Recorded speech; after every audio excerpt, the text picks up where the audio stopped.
నమస్తే. Sravanthi Vedic stories ఛానల్కి స్వాగతం.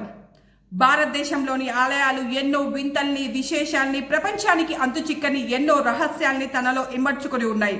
అటువంటి ఆలయాల్లో ప్రముఖమైంది తమిళనాడులో చోళులు కట్టించిన తంజావూరులోని బృహదీశ్వర ఆలయం.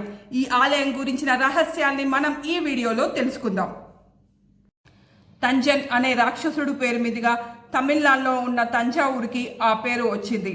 చోళ వంశానికి చెందిన రాజరాజ చోళుడు తంజావూరులో బృహదీశ్వర ఆలయాన్ని క్రీస్తుపూర్వం 1004 నుంచి 1009 సంవత్సరాల మధ్య నిర్మించినట్లు తెలుస్తుంది.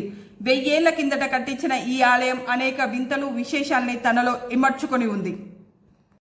ఆలయంలో ప్రధాన దైవం శివుడు. ఈ శివలింగ ప్రతిష్టాపన కూడా రాజరాజ చోళుడే చేసినట్లు తెలుస్తుంది.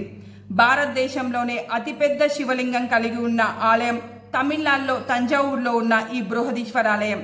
ఆలయ గర్భగుడికి అభిముఖంగా 20 అడుగుల ఎత్తులో నంది విగ్రహం ఉంటుంది. ఈ నంది విగ్రహం 25 టన్నుల బరువు కలిగి ఉండి ఏకశిలతో తయారు చేసిన విగ్రహం.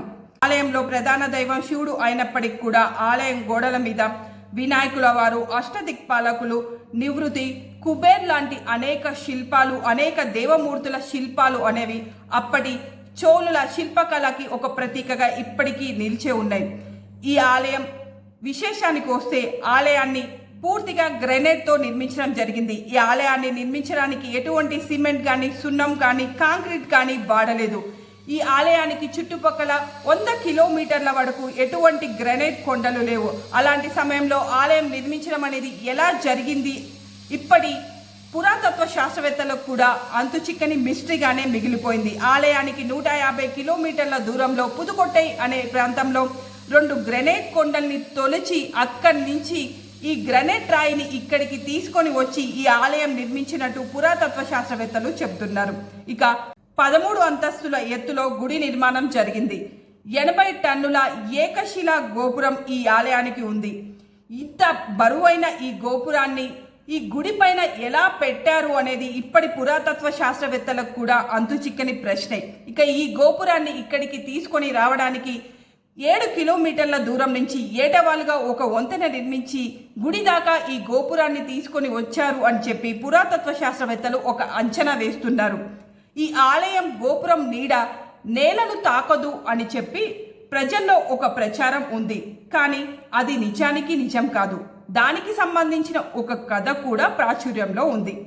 ఈ గుడి నిర్మించిన తర్వాత రాజరాజ చోళుడు ఈ గుడి నిర్మించిన స్థపతిని పిలిచి, స్థపతి, ఇంత పెద్ద మొత్తంలో, ఇంత పెద్ద ఎత్తున మనం ఈ గుడిని నిర్మించాం. ఈ గుడికి ఎటువంటి ప్రమాదం జరిగి ఈ గుడి కూలదు కదా, నేలను తాకదు కదా అని అడిగినప్పుడు స్థపతి, గుడి కాదు, గుడి నీడ కూడా నేలను తాకదు రాజా అని చెప్తాడు. దానికి అక్కడ ఉన్న ప్రజలు తప్పుగా అర్థం చేసుకొని గుడి నీడ నేలను తాకదు అని ప్రచారం చేశారు. వాస్తవానికి అది నిజం కాదు, కానీ దాంట్లో కొంత నిజం ఉంది. మిట్ట మధ్యాహ్నం పూట గుడి గోపురం నీడ మాత్రం నేలను తాకదు. ఆ సమయంలో తన నీడ తన మీదనే పడుతుంది. అంటే గుడి విస్తీర్ణంలో పెద్దగా ఉండడంతో మిట్ట మధ్యాహ్నం పూట గోపురం నీడ అనేది ఆ గుడి మీదనే పడుతుంది. అది తప్ప మిగతా సమయం అంతా గుడి నీడ నేలని తాకుతుంది. ఆ స్థపతి ఉద్దేశం ఏంటంటే గుడి ఎన్ని సంవత్సరాలైనా సరే నేలను తాకదు అని ఆ స్థపతి చెప్పాడు. ఈ బృహదీశ్వర ఆలయంలో స్తంభాల్లోంచి సంగీతం వస్తుంది. సంగీతం తెలిసిన వాళ్ళు లయబద్ధంగా వాయించడం ద్వారా సరిగమ పదనిసలు స్తంభాల్లోంచి మనకి బయటికి వినిపిస్తాయి. ఈ ఆలయంలో అనేక గుహలు ఉన్నాయి. ఈ గుహల్లో కొన్ని మరొక ఆలయానికి దారి తీయగా మరికొన్ని శిక్షా స్వరంగాలుగా, శిక్షా గుహలుగా ఉన్నాయి. వాటిని భారత ప్రభుత్వం మూసివేసింది. రాజరాజ చోళుడు ఈ గుహలన్నింటినీ కూడా తన భద్రత కోసం నిర్మించుకున్నట్లు తెలుస్తుంది. ఇక ఆలయం చుట్టూ ఉన్న తోరణానికి అతి చిన్న రంధ్రాలు, అంటే పువ్వు కాడ మాత్రమే పట్టేంత చిన్న రంధ్రాలు నిర్మించబడి ఉన్నాయి. ఈ రంధ్రాలు ఎందుకోసం చేశారు అనేది ఇప్పటికీ కూడా ఎవరికీ తెలియదు. ప్రపంచంలోనే అతిపెద్ద శివలింగాన్ని, అంటే 29 అడుగుల ఎత్తులో శివలింగాన్ని కలిగిన ఏకైక శైవ ఆలయం తమిళనాడులో తంజావూరులో ఉన్న ఈ బృహదీశ్వర ఆలయం. అందుకే యునెస్కో దీన్ని వారసత్వ సంపదగా గుర్తించింది.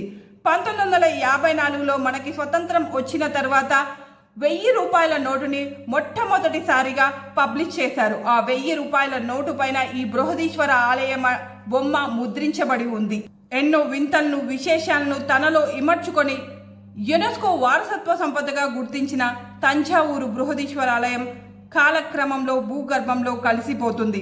ఇలా ఎందుకు జరిగింది, ఇది ఇప్పుడు ఒక కుగ్రామంగా మిగిలిపోవడానికి కారణం ఏమిటి అనేది ఇప్పటికి కూడా తెలియట్లేదు.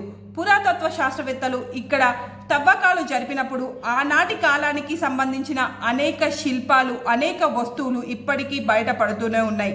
ఇప్పటికైనా మన భారత ప్రభుత్వం కళ్ళు తెరిచి మన వారసత్వ సంపదను కాపాడుకునే ప్రయత్నం చేస్తుందని ఆశిస్తూ, please like, share, subscribe to Sravanthi Vedic stories.